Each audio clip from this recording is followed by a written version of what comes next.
Welcome to Gracefully Graying. I am your host, Attorney Henry Gornbein. As we are aging, and we are an aging population, as I drive around in various parts of metropolitan Detroit, or probably anywhere in the United States, there are more and more residences, buildings, apartment complexes aimed at housing for the elderly. Today on Gracefully Graying, I am pleased to welcome as my guest Becky Eizen, who will be leading us in a discussion regarding advice for families as to how to choose the best senior living facility for a loved one, as well as what are the all types, because there seems to be a myriad of choices. Becky, welcome to Gracefully Graying. Thank you for having me. First of all, why don't you tell our viewers a little bit about your background and who you are? So I have been working in this space for about 25 years. I got my graduate degree, my undergraduate in sociology from Louisiana State University, and my master's in business from Georgia State University in Atlanta. And I have a series of different certifications under my belt. I'm a certified senior advisor. I'm a certified dementia practitioner and trainer, which means I teach a class, a certification class in the industry called the CDP. And I am a board certified patient advocate, one of very few within the Michigan area. And I'm very passionate about working with families as they enter this journey of the unknown and what's next for their aging loved ones. Becky, how did you become involved in this important area, which really affects many of our lives as we are growing older and hopefully gracefully growing, but sometimes not so gracefully? Sure. I got involved when I started working at Jewish Family Service years ago, working with the aging population, and I had no idea what I was getting myself into. And over the years, really have expanded my passion, my love for the work, my love for working with people who really are just grasping at what to do next. And I truly believe that people want to make good decisions for their loved ones and themselves. They just lack the knowledge and where to find the knowledge, and then how to implement that and working with their parents. You know, my mother, as she aged, she didn't listen to me because I'm the daughter. So children parenting their parents is a big issue. And I fell in love with the work. I fell in love with helping others and making a difference in people's lives.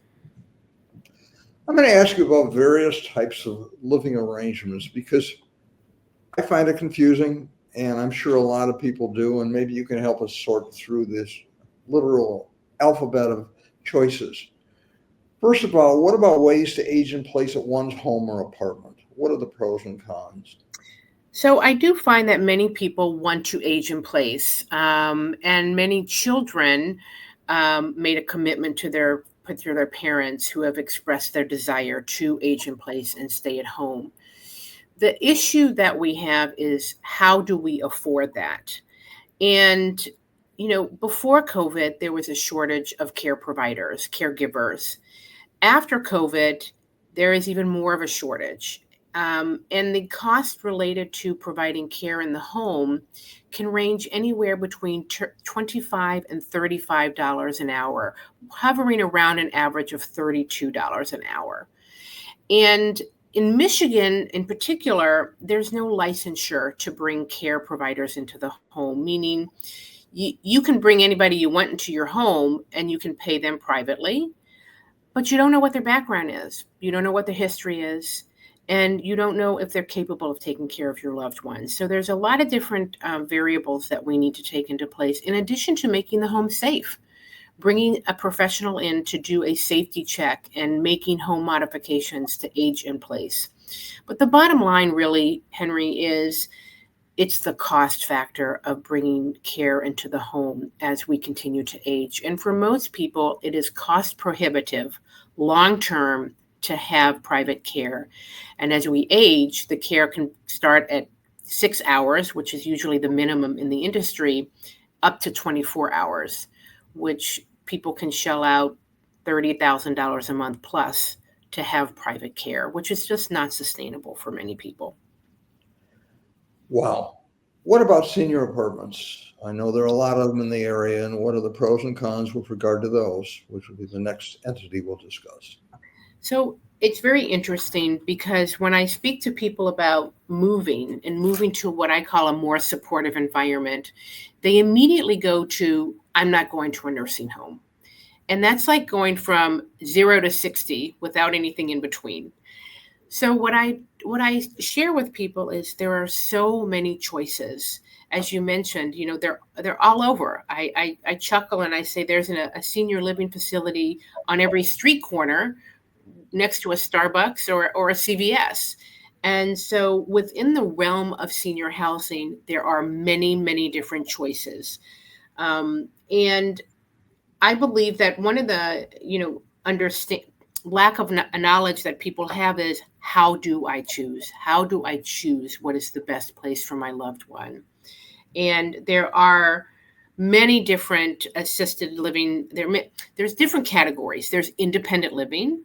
If you don't mind, I'll just go through the different types and then we can talk about pros and cons. Sure. There's independent living.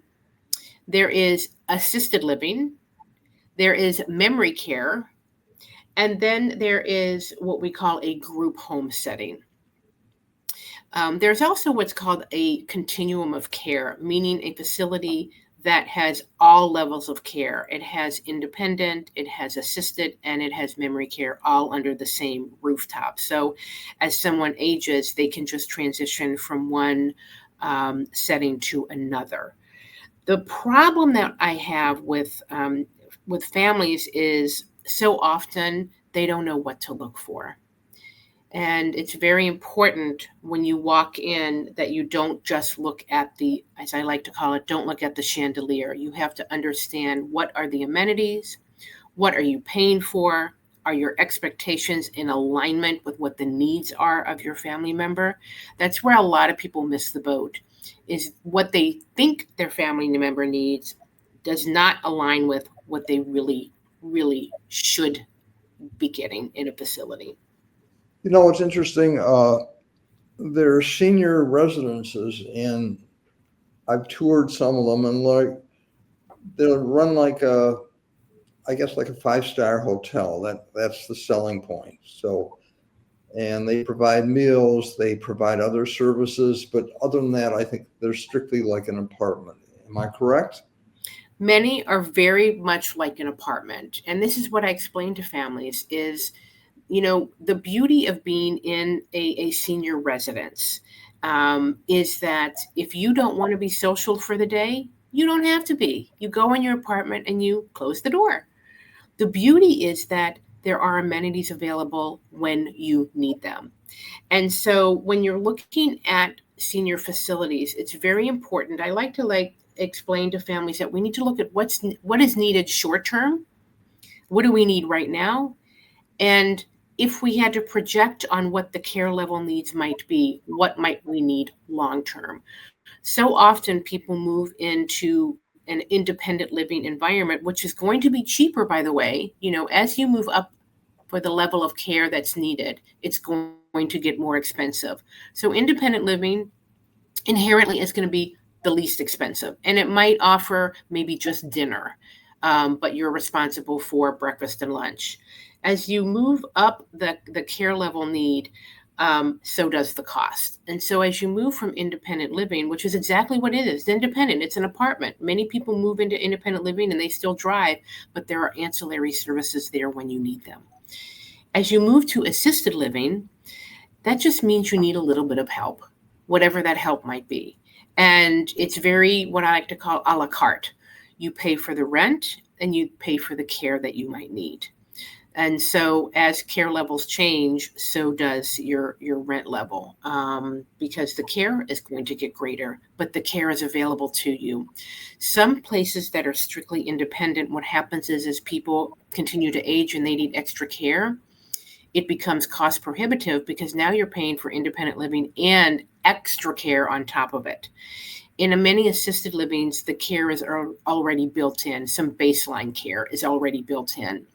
And so you start to tip the scale, and many people, once they get settled, moving at any age is very, very difficult. And so as you tip the scale of what's affordable, people have to move again from an independent living environment simply because they only looked either A, short term, or B, only looked at the price point. And so, I it's like a cruise ship without water is the way I like to explain it. And there are checklists that you should utilize. You can look them up on the internet to find a checklist, to figure out what might be the right environment for you to live in. And what are the typical costs for assisted living facilities? So the typical cost might look like for a independent living, as I mentioned, it is going to be less expensive, anywhere from $2,000 a month upwards of $3,500 a month if you want a 2-bedroom or a large apartment. When you move on to assisted living facilities, there might be a little overlap. You might pay that higher end of that $3,500 plus, upwards of $8,000 to $9,000 a month if your care level is significantly high, at which point you might want to look into moving into a higher level of care, maybe a memory care facility, where in most memory care facilities, it can be a one cost only, meaning you only pay one fee. So if your care level is very high, a memory care facility that offers a one price all inclusive might be more fiscally responsible, as I like to say, might be more affordable. The other place that I believe that is to me a diamond are adult foster care homes, which is a group home setting, usually of 6 or less individuals, and it can be less expensive than a bigger box, as I like to say. However, the con to that is you might not have the socialization that you, if you have somebody who's very much an extrovert and likes to be around people, there might not be people that you can socialize with. Perhaps they're further along in their disease process, if there's cognitive impairment, and they might not be able to be as social. But the beauty of an adult foster is it is a one price fits all, and it can be much less expensive than a bigger facility. What are the typical one of the things that I like to tell. Oh, for a adult foster care. Oh, well, I can tell you so let's see. We started at assisted living and independent. We talked about assisted living. Memory care costs can be anywhere between $8,000 and $10,000 a month.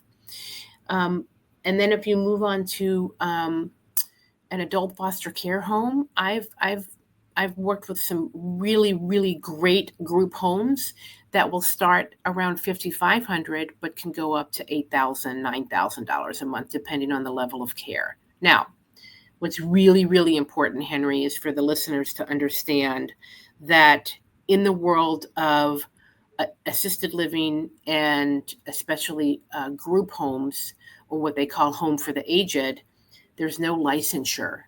So people can be licensed or not be licensed and call themselves, a group home or an assisted living. And it's very important. You can go on to LARA, which is the licensure board in Michigan, and find out those facilities that are licensed to be able to provide care. You can also look at their reports to see if there's been any issues with their care level or concerns and how it's been addressed.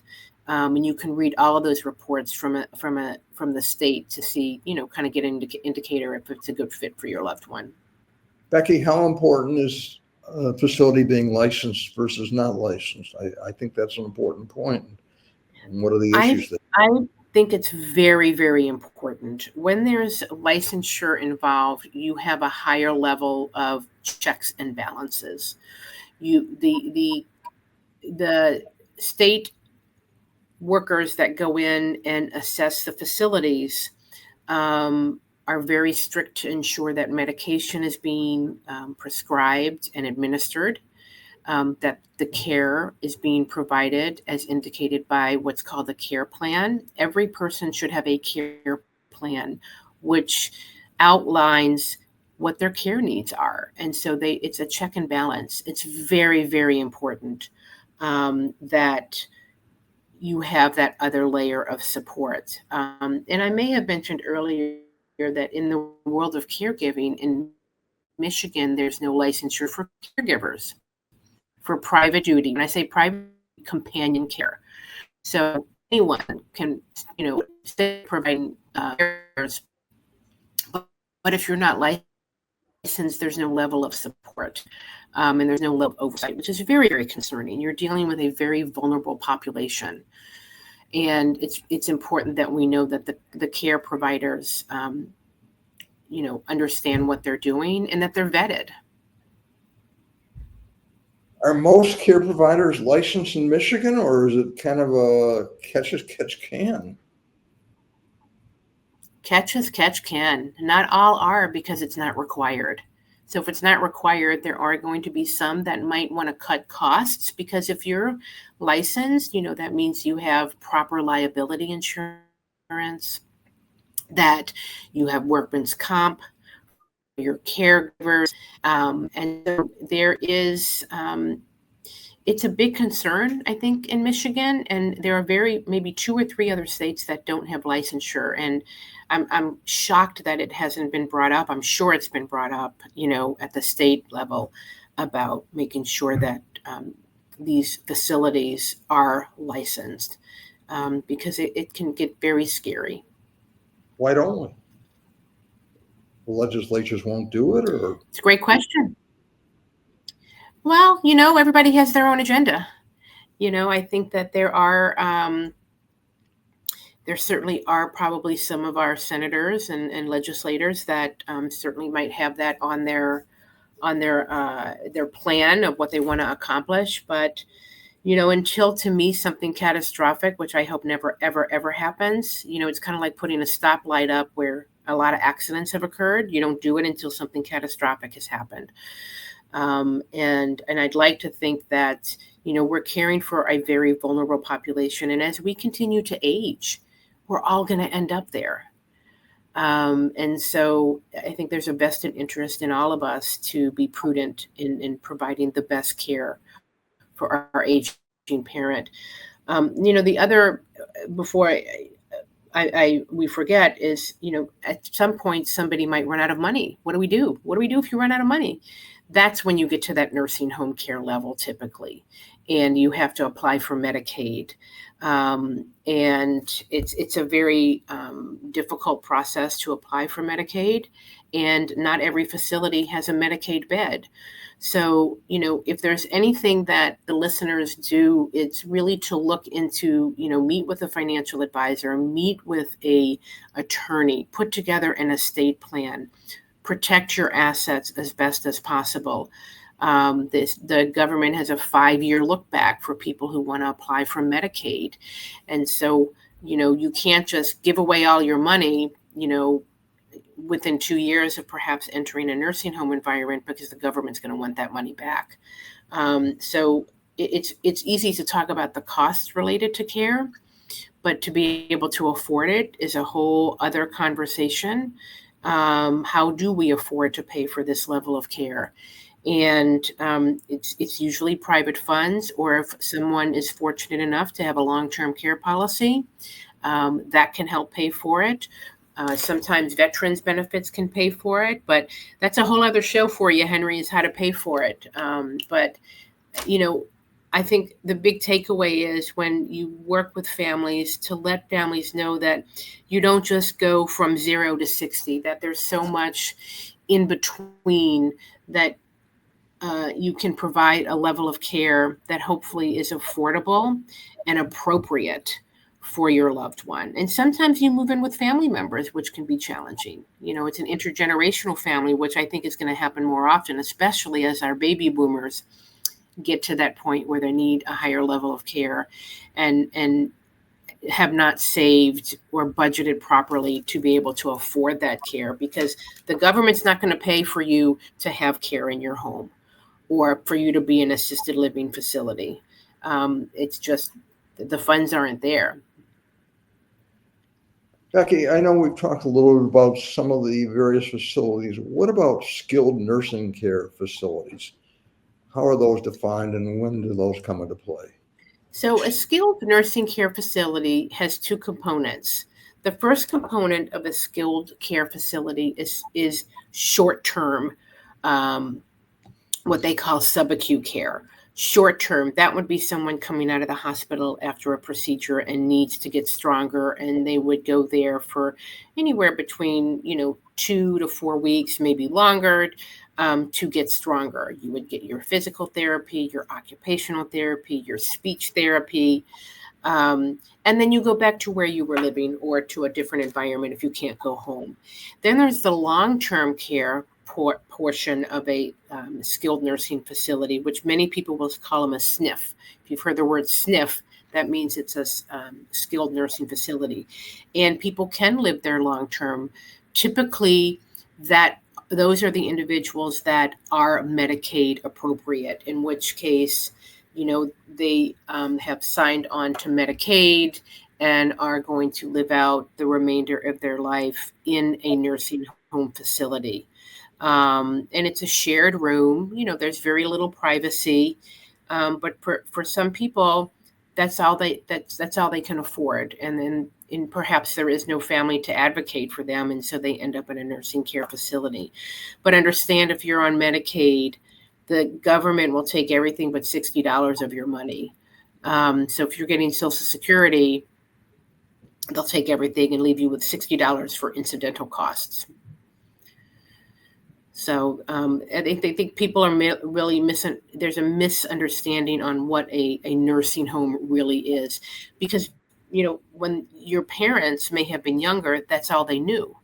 We didn't hear about independent living, assisted living, and memory care and adult foster care 50 years ago. That really came into our language, I would say, within the last 20 to 25 years.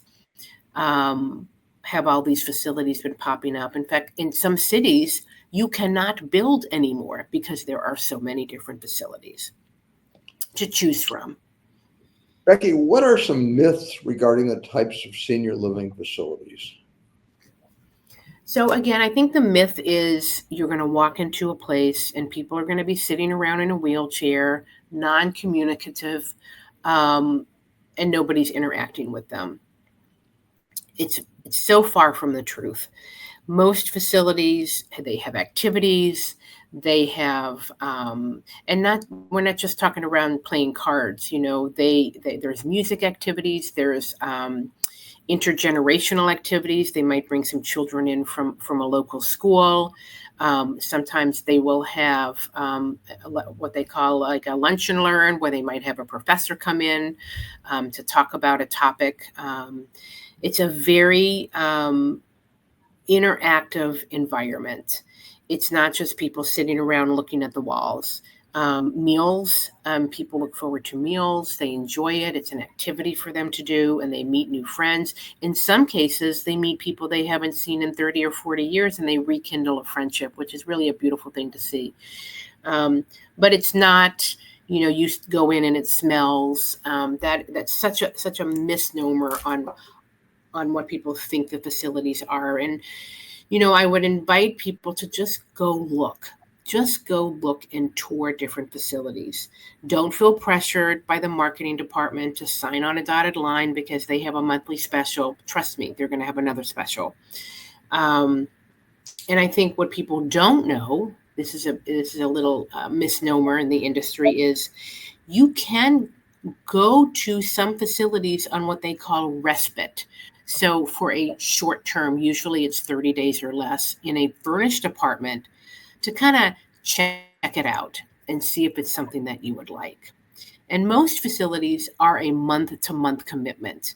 So if you're not happy, you can always move. It's not easy, but it's not like you're signing on the dotted line and you're going to be there forever. So I would always ask, do you offer a respite stay? Can we stay for a short period of time just to try it out and see if we like it? Because most of the time, the reason people don't move is they're scared. They're scared of change. They don't know what they don't know. And in the years that I've been in this industry, most have said to me, the biggest mistake I made was not moving sooner.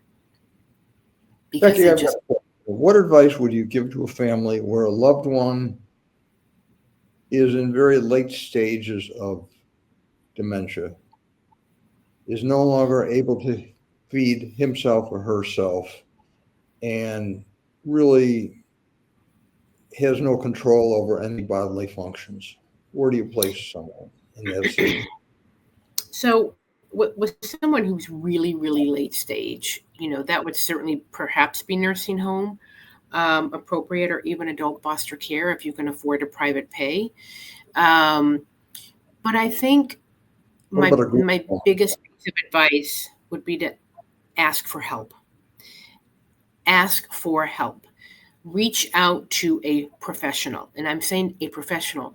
I would discourage someone from going on the internet and going down that rabbit hole of putting all your personal information on the internet. You don't know what people do with it. They sell your information, then you start getting calls, from different marketers, and you're already stressed out. So there are people in the industry that are what we call placement specialists, and they're kind of your go-to as far as understanding the amenities, what's going to be right for your family member, someone who understands the pros, the cons, and really what's going on behind the scenes. When you go into a facility, they're going to put their best foot forward, but as I mentioned earlier, please don't look at the chandelier as the end all be all. You got to dig deep. How long has the staff been there? What's their training? What other services do they offer? This industry is very transient. People move and they change jobs frequently. So working with a professional that understands the placement world and understands kind of what's going on in the back of the house is really critical and can really help a family make a good decision. Now, they do get paid by the facilities. They make a commission. That's how the industry works. But a good placement advisor will be able to really ethically guide you on what's good today and what might be good tomorrow, because it's not a one size fits all. There's Becky, a lot of before we sign off, are there any final thoughts you'd like to share with our viewers? We just have a so few. yeah, my final thoughts would be absolutely do your homework. If you need to drive a little bit further, don't just go with the first facility that seems to be the closest. That's 5 minutes away. Certainly that's convenient. But keep in mind, this is your family member. This is your loved one. And so do your homework and do it before you need to move. So the more proactive you are, the better decision making you're going to do. Work with a professional anytime. They don't charge anything for placement because they get paid. If you need what's called the geriatric care manager, which is someone who can provide a little bit higher level of support and guidance, that's a thought. And don't feel pressured. Don't feel pressured to sign on a dotted line because there's a special. And please look past that chandelier when you walk in that door, because it's a beautiful place. But the care is what's most important. What is the level of care that they're going to provide? That would be my parting word. That's an important topic, well stated. Becky Eisen, I want to thank you so much for being our guest on Gracefully Graying. Of course, I want to thank our viewers and sponsors, and of course, Bloomfield Cable for making Gracefully Graying possible. Thank you so much.